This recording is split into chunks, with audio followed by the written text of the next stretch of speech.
Saya ada sedikit cerita. Saya ini kan seorang ibu dari 3 orang anak. Saya juga seorang istri. Saat ini saya sedang menunggu proses perceraian. Saya menikah sudah 8 tahun ya. Saya menemani suami saya dari titik terendah sampai kita mewujudkan mimpi-mimpi kita di dalam rumah tangga bersama anak-anak saya. Anak saya yang pertama berusia 7 tahun, yang kedua 5 tahun, dan yang ketiga baru berusia 2 bulan. Selama saya menikah 8 tahun, ujian datang silih berganti. Sampai di tahun 2023 kemarin, saya mendapatkan diri saya hamil 4 bulan, dan itu saya baru tahu ya. Lalu di tahun 2024 bulan Februari, saya masuk rumah sakit karena kandungan saya lemah. Di situ saya mendapatkan suami saya berselingkuh dengan teman kantornya. Saat itu saya berusaha kuat karena saya sangat ingin mempertahankan rumah tangga saya, mempertahankan kebahagiaan anak-anak saya.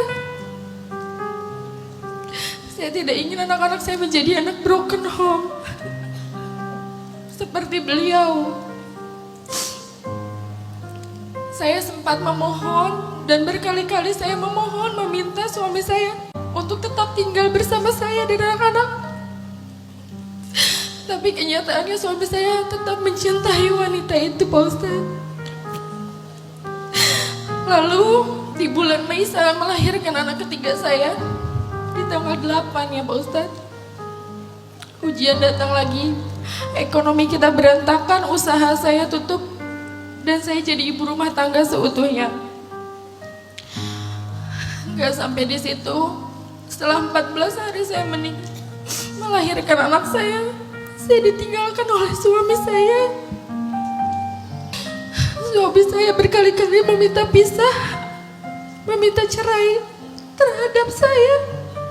Saya selalu berpikir, Pak Ustadz, ketika seorang wanita atau seorang istri yang menemani suami dari titik terendah, bahkan di titik yang tidak punya apa-apa, itu akan selalu dikagumi, disayang, dicintai. Ternyata itu enggak untuk saya.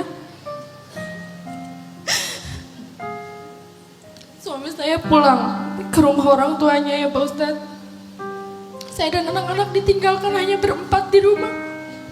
Sedangkan saya masih nifas, harus mengurus kedua anak saya yang sekolah dan mengurus anak saya yang bayi. Karena saya tidak tinggal dengan orang tua saya. 10 Juni anak saya jatuh sakit kecelakaan. Suami saya tiba-tiba pulang karena anak saya kan bilang, "Bun, kakak pengen tidur sama papa." Akhirnya suami saya pulang. Itu selingkuhannya WhatsApp ke dia, katanya, "Sayang, kamu ada di mana? Kamu pulang ke mana?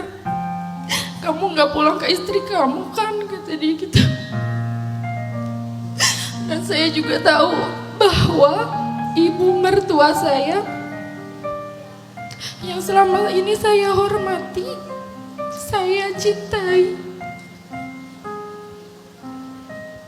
dia juga mendukung perceraian saya. Sampai selingkuhannya pun didukung oleh ibu mertua saya. Tanpa mereka melihat sedikit pun perjuangan saya. Rasa sakit saya setelah melahirkan, saya ditinggal sendirian. Sampai saat ini anak saya tidak dinafkahi oleh ayahnya.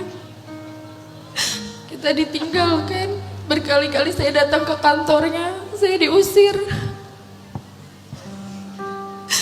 Tapi saya sebagai ibu berkali-kali menurunkan ego saya, Pak Ustadz, untuk anak-anak bisa bertemu dengan ayahnya. Setiap kali dia datang, saya membuka pintu rumah. Setiap kali anak saya bilang, "Bun, pengen ketemu papa, ayo kita ketemu di luar." Saya temuin anak-anak saya sama ayahnya. Tapi berkali-kali suami saya melindungi selingkuhannya. semua itu saya alamin. Saya ngerasa hidup saya semakin hancur, semakin berantakan. Bahkan saya sempat ingin mengakhiri hidup saya dengan anak saya yang bayi. Sampai akhirnya saya ikut kajian di mana-mana, saya hijrah, saya memperbaiki diri, saya memberanikan ke dokter kejiwaan.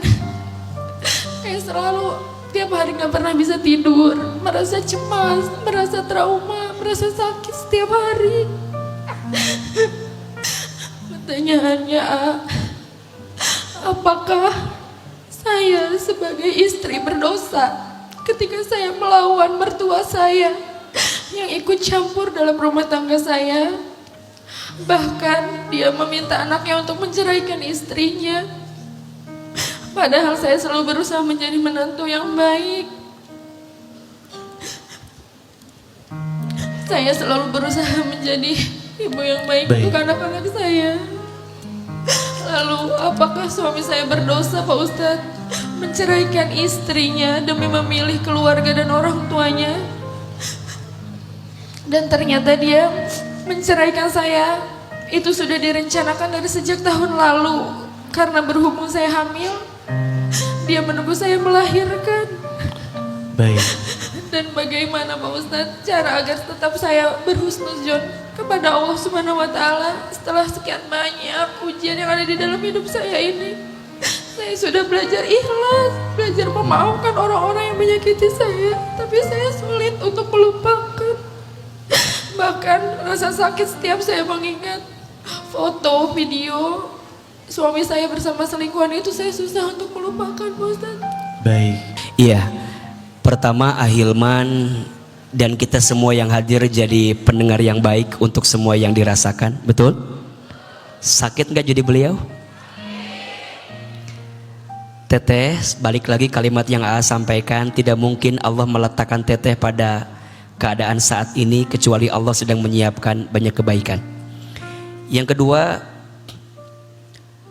kalau suami kelihatan masih ada iktikat baik untuk memperbaiki diri, masih siap memberi nafkah kepada teteh dan anak-anak, tidak KDRT, masih sholat, tidak mabuk, tidak narkoba, masih mau mempertahankan keluarga, kalau sudah enggak dengan semua itu, percepat perceraiannya. Tapi kalau masih bisa disembuhkan, bertahan dengan luka yang ada. Tapi kan sakit ini mah hanya untuk urusan yang siap saja. Kita bukan Asia yang bisa bertahan dengan zolimnya Fir'aun. Betul? Teteh punya kesempatan untuk memilih hidup. Bismillah, masing-masing anak ada rezekinya. Amin ya Allah. Gak usah khawatir, gak usah takut. Jangan terus tenggelam dengan sakit yang dirasakan. Tidak penting seberapa sakit hatimu karena orang yang menyakitimu, tapi yang paling penting seberapa cepat engkau sembuh dari sakit yang pernah kamu rasakan. Kata Umar bin Khattab radhiyallahu an, tinggalkan orang yang menyakitimu, fokuslah dengan orang yang mencintaimu. Percayalah, mungkin teteh diuji dengan pasangan, mungkin Allah akan bahagiakan teteh dengan anak-anak teteh yang amin ya Allah, amin amin ya Allah. Sekali lagi berikan aplaus untuk teteh yang sudah bercerita kepada kami. Semangat Teh Nur. Jadi pelajaran, insya Allah ada kebaikan dari yang dirasakan tadi. Amin insya Allah. amin ya Rabbal Alamin.